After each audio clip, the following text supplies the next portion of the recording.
नमस्कार बंधुरा योर पाठशाला यूट्यूब चैनले आपनादेर प्रत्येकके स्वागत। और भिडियोते क्लिक करार जन्य असंख्य धन्यवाद। Eastern railway Howrah division commercial डिपार्टमेंटेर पक्ष थेके नतून नियोग विज्ञप्ति प्रकाशित हयेछे। हावड़ा डिविशनेर मोट 19टी स्टेशने टिकिट बुकिंग एजेंट पदे रिक्रुटमेंट करा हच्छे, जेखाने आपनारा सरासरि माध्यमिक पाशे आवेदन करते पारबेन। कोनो रकम अभिज्ञता बा आईटीआई पास करार प्रयोजन नेই।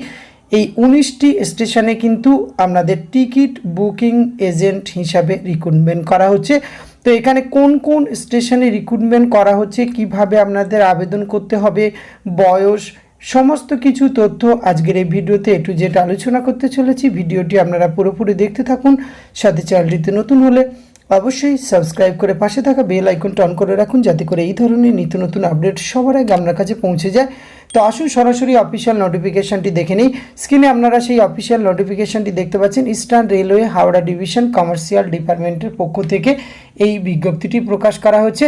আর এখানে যে পোস্টে রিক্রুটমেন্ট করা হচ্ছে, regarding engagement of station ticket booking agent হিসাবে কিন্তু রিক্রুটমেন্ট করা হচ্ছে। 19টি রেল স্টেশনে এই রিক্রুটমেন্টটি করা হচ্ছে। তো আমরা এখানে দেখে নেব যে কিভাবে আপনাদের আবেদন করতে হবে। এখানে আবেদন করার জন্য এই যে অ্যানেক্সার এ এই ফরম্যাটটি দেখতে পাচ্ছেন, এটি কিন্তু আপনাদের অফলাইন মোডে আবেদন প্রক্রিয়া সম্পূর্ণ করতে হবে। এখানে আপনি প্রথমেই লিখবেন যে কোন স্টেশনের জন্য আপনি অ্যাপ্লিকেশান করতে চান, সেটি এখানে উল্লেখ করবেন এবং রিসেন্ট পাসপোর্ট সাইজ ফটোগ্রাফ একটি দেবেন।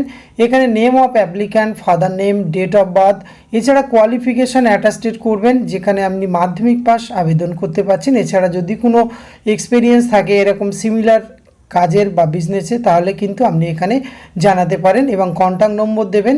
আর এনক্লোজার হিসাবে আপনি অন্য নম্বর অফ এনক্লোজার কী কী দিচ্ছেন সেটি লিখবেন। আধার কার্ড, ভোটার কার্ড আর এনি আদার ফটো আইডেন্টিটি যে কোনো একটি দিয়ে কিন্তু আপনি এখানে আবেদন প্রক্রিয়া সম্পূর্ণ করতে পারবেন। অফলাইন মোডের মাধ্যমে কিন্তু আবেদন করতে হবে। এখানে আপনাদের আবেদন প্রক্রিয়া সম্পূর্ণ করার জন্য নির্দিষ্ট যে অ্যাড্রেস রয়েছে সেখানে কিন্তু আপনাদের এই ড্রপ বক্সে আপনাদের অ্যাপ্লিকেশন ফরম্যাটটি জমা দিতে হবে। এখানে যে অ্যানেক্সার 4 এই অংশে আসলে কিন্তু ভিডিও শুরুতে যেমনটি বলছিলাম, আপনাদের এখানে দেখুন 19টি রেল স্টেশন রয়েছে। রেল স্টেশনের নামগুলি আপনারা কিন্তু বিস্তারিতভাবে এখানে বা নামগুলি দেখে নেবেন। আপনার কাছাকাছি রেল স্টেশন কোনটি রয়েছে সেখানে যদি আপনি ইন্টারেস্টেড হয়ে থাকেন, যেমন এখানে রয়েছে আমরা দেখতে পাচ্ছি কামারগাছি রেল স্টেশন রয়েছে। এখানে কিন্তু আপনাদের পাশে সিকিউরিটি ডিপোজিট, যদি আপনি এখানে সিলেক্টেড হন তাহলে কিন্তু আপনার সিকিউরিটি ডিপোজিট রাখতে হবে এবং নিয়ারেস্ট মানি রেস্ট, এগুলি সমস্ত কিছু বিস্তারিতভাবে দেওয়া রয়েছে। এই ধরনের এখানে পাটুলি সহ আরও অন্য দেখবেন শ্রীপথ, শ্রীখণ্ড, সমুদ্রগড় সহ সমস্ত পূর্বস্থলী সমস্ত জায়গায় কিন্তু 19টি রেল স্টেশনেই কিন্তু হাওড়া ডিভিশনের মধ্যে অবস্থিত। এই স্টেশনের নামগুলি আপনারা দেখে নেবেন আপনি কোন স্টেশনের জন্য।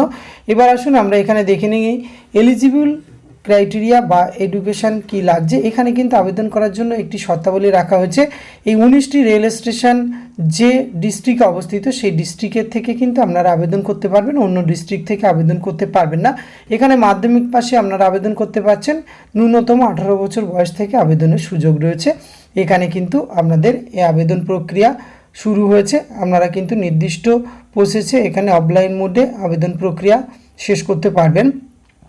এখানে আপনারা দেখতে পাচ্ছেন প্রথমে আপনাদের কিন্তু 3 বছরের কন্ট্রাক্টে কিন্তু এখানে রিক্রুটমেন্ট করা হচ্ছে। পরবর্তী ক্ষেত্রে এটি কিন্তু আপনাদের এটি বাড়ানো হতে পারে। আর নিয়ারেস্ট মানি রেস 2000 টাকা আপনাদের কিন্তু থেকে 5000 টাকা সিকিউরিটি ডিপোজিট হিসাবে এখানে রাখতে হতে পারে।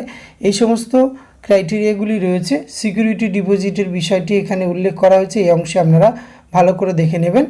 এবং সাবমিশন অ্যাপ্লিকেশান এবং পিরিয়ড অফ এঙ্গেজমেন্ট এখানে 3 ইয়ার্স আগে উল্লেখ করেছি। এক্ষেত্রে আপনাদের যে টিকিট সেলিং রয়েছে তার উপরে কিন্তু কমিশনের ভিত্তিতে এই কাজগুলিতে আপনাদের বেতন প্রক্রিয়া সম্পূর্ণ করা। এখানে কয়েকটি স্ল্যাব দেওয়া রয়েছে, যেমন স্ল্যাব 1, স্ল্যাব 2।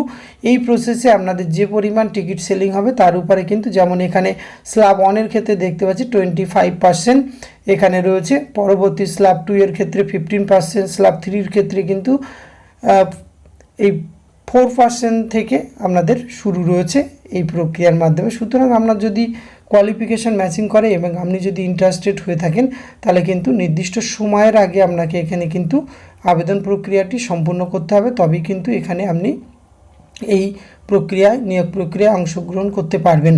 এবং পরবর্তী ক্ষেত্রে আপনি যে স্টেশনে এখানে জমা দেবেন ফর্মটি, বা আপনার নিয়ারেস্ট স্টেশন বা ইস্টার্ন রেলওয়ে সদর দপ্তরে গিয়েও কিন্তু এখানে আপনি এটি জানতে পারবেন যে আপনার এখানে অ্যাপ্লিকেশনের স্ট্যাটাস কী রয়েছে। এই সমস্ত বিষয়গুলি এডুকেশান কোয়ালিফিকেশান সহ এবং বিস্তারিত নোটিফিকেশান ভিডিও ডেসক্রিপশন বক্সে দেওয়া থাকছে, সেখান থেকে আপনার ইন্টারেস্ট থাকলে একবার কিন্তু আপনি এটি ডাউনলোড করে দেখে নিয়ে আবেদনযোগ্য মনে হলে আবেদন করতে পারেন। আজকের ভিডিওতে এইটুকু তথ্য আপনাদের সঙ্গে শেয়ার করা ছিল। এটি যদি ভালো লাগে অবশ্যই একটি লাইক কমেন্ট শেয়ার করবেন। ধন্যবাদ, প্রত্যেকে ভালো থাকবেন।